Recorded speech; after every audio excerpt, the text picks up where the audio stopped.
2010 সালে আওয়ামী লীগ শাসনামলে আন্তর্জাতিক অপরাধ আদালতে যুদ্ধাপরাধ ও মানবতা বিরোধী অপরাধের বিচার শুরু হলে এর স্বচ্ছতা নিয়ে প্রশ্ন তুলেছিলেন আন্তর্জাতিক অপরাধ ও মানবাধিকার আইনে বিশেষজ্ঞ ব্রিটিশ আইনজীবী টবি ক্যাডম্যান।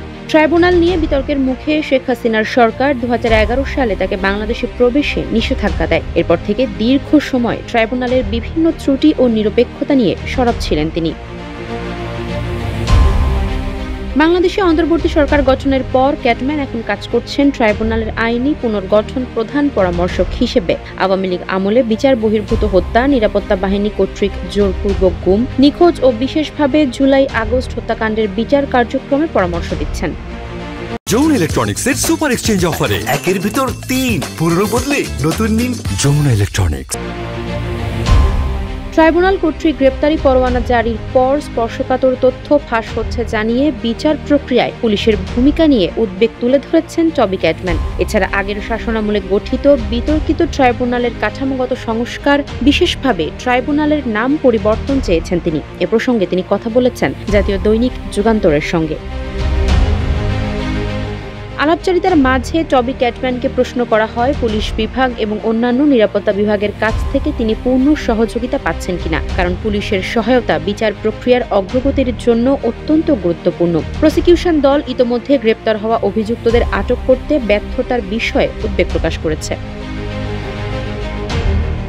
জবাবে টবি ক্যাডম্যান জানান, জারি করা পরোয়ানাগুলোর প্রক্রিয়া বেশ গোপন ছিল যাতে কোনো গুরুত্বপূর্ণ তথ্য ফাঁস না হয়, কিন্তু কিছু তথ্য ফাঁস হয়ে যায়। এ কারণে উদ্বেগ প্রকাশ করা হয়েছে। তথ্য ফাঁসের কারণে অভিযুক্ত কয়েকজন এখান থেকে পালিয়ে যেতে বা আত্মগোপন করতে সক্ষম হয়েছে। এটি একটি সমস্যা যা সমাধান করা প্রয়োজন। পরে তাকে জিজ্ঞাসা করা হয় আইসিটি, সরকার বা আইন উপদেষ্টার মধ্যে কোনো ফাঁক রয়েছে কিনা যা বর্তমান পলাতক অভিযুক্তদের গ্রেপ্তার করতে বাধা সৃষ্টি করছে। উত্তরে টবি বলেন, অভিযুক্তদের গ্রেপ্তার করা প্রধান প্রসিকিউটরের অফিসের দায়িত্ব নয়। গ্রেপ্তারি পরোয়ানা জারির পর সংশ্লিষ্ট আইন শৃঙ্খলা রক্ষাকারী বাহিনীর দায়িত্বে এই গ্রেপ্তারগুলো কার্যকর হয়। এখন যদি এতে কোনো সমস্যা থাকে তবে সেই সমস্যা সমাধান করতে হবে। আইসিটি পরোয়ানা জারি করবে আর আইন শৃঙ্খলা রক্ষাকারী বাহিনীকে তা কার্যকর করতে হবে।